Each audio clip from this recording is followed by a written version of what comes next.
ان الدین عند اللہ الاسلام۔ محترم ناظرین، السلام علیکم ورحمۃ اللہ وبرکاتہ۔ ایک ہمارے عزیز ہیں، وہ پوچھتے ہیں کہ عدت چاند کے مہینے سے شمار ہوگی یا انگریزی مہینے سے؟ تو اس سلسلے میں عرض یہ ہے کہ پہلے تو ہم عدت کو سمجھ لیں۔ عدت کسے کہتے ہیں اور عدت کس کس موقع پر ہوتی ہے؟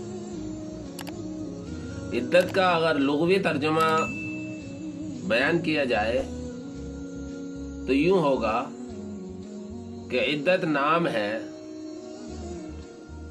طلاق کے ذریعے، خلا کے ذریعے یا ایلا کے ذریعے سے نکاح کے ٹوٹ جانے کے بعد یا شوہر کی وفات کے ہو جانے کے بعد سوگ منانا، یہ عدت کہلاتا ہے۔ اور شرعی اصطلاح میں عدت کہتے ہیں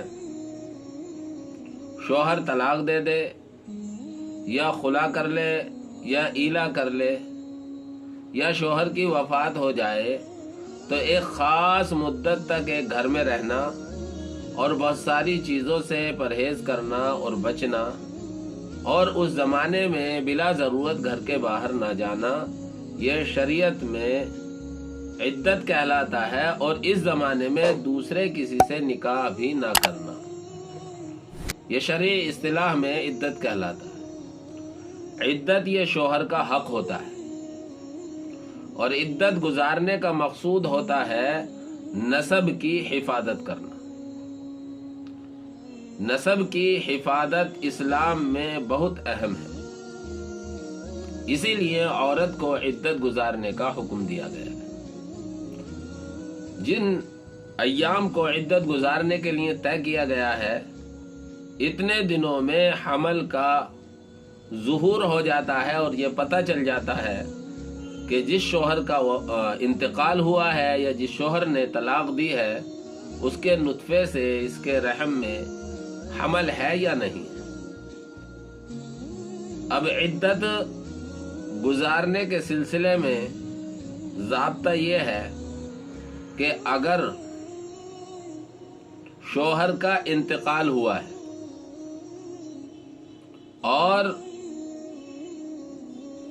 متوفی عنہا زوجہا، یعنی جس کے شوہر کا انتقال ہوا ہے وہ عورت حمل والی نہیں ہے، تو اسے 4 مہینے 10 دن کی عدت گزارنی ہوگی، اور حساب چاند کے مہینے سے لگایا جائے گا یا انگریزی مہینے سے لگایا جائے گا۔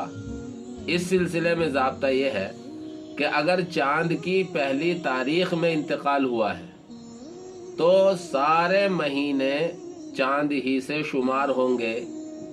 29 کا مہینہ ہوگا تب بھی پورا مہینہ ہے، 30 کا مہینہ ہوگا تب بھی پورا مہینہ۔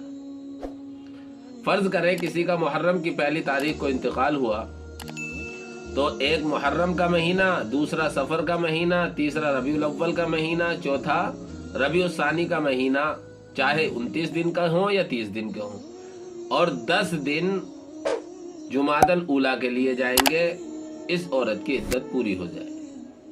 اور اگر انتقال شوہر کا درمیانی تاریخوں میں ہوا ہے، چاند کی پہلی تاریخ کو نہیں ہوا، تو پھر ہر مہینہ 30 دن کا شمار ہوگا، لہذا ہر مہینہ 30 دن کا شمار کریں گے اور 10 دن اس کے اوپر شمار کریں گے۔ اس طریقے سے 130 دن پورا ہونے پر عدت پوری ہو جائے گی۔ اور اگر وہ عورت حمل سے ہے اور اس کے شوہر کا انتقال ہوا ہے تو پھر اس عورت کی عدت بچہ پیدا ہونے تک رہے گی۔ انتقال کے 1 گھنٹہ بعد یا 2 دن بعد، 3 دن بعد، 10 دن بعد جب بھی بچہ پیدا ہو جائے گا، اس عورت کی عدت پوری ہو جائے گی۔ اور اگر عورت کو طلاق دی گئی ہے